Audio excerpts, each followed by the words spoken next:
see how dirty the water is. I want to show you something too. You see up here at the front edge of the machine, there's a gap where it doesn't actually have the brush hit it. You always want to make sure and make a pass. You got to go sideways, don't you? Just along the wall, going that way, because if you don't, you'll leave an unsightly gap.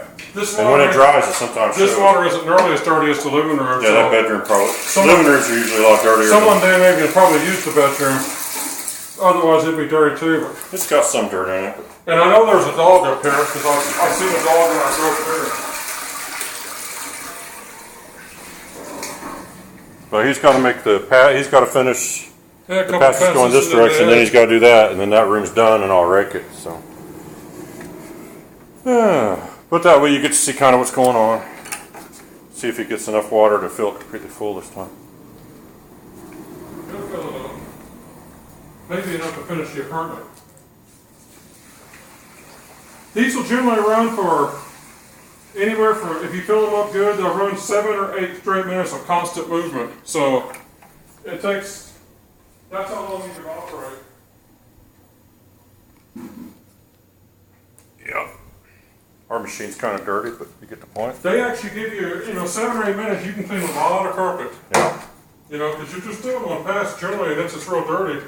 So in 7 or 8 minutes, you can go a long ways on a carpet. One thing I'll mention, because it just occurred to me, don't go super slow with the machine because the carpet's dirty.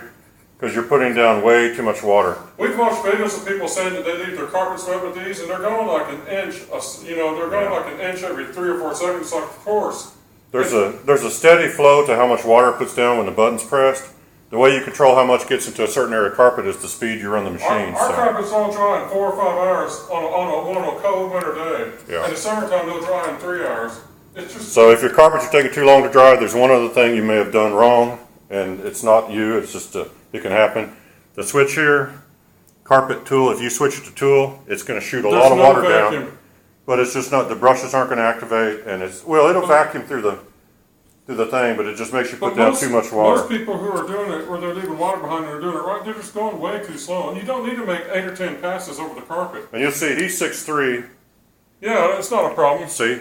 And if you see the handle, he does not have the handle all the way up. No, it goes up to here. Yeah. If you put it up to here, though, and you pull back, it'll lift the front of the front machine. end comes up a lot. It'll mess up your vacuum. So what you do is you set it so you have constant pressure on the front. The front end's being forced into the carpet. It's vacuuming better. If you set it too low, you'll start lifting the wheels off the ground. But I'm 6'3" and about 290, and this machine's comfort for me, and I'm a big guy. Yeah. So they're not difficult. They're not heavy either. They work great. Just got to practice.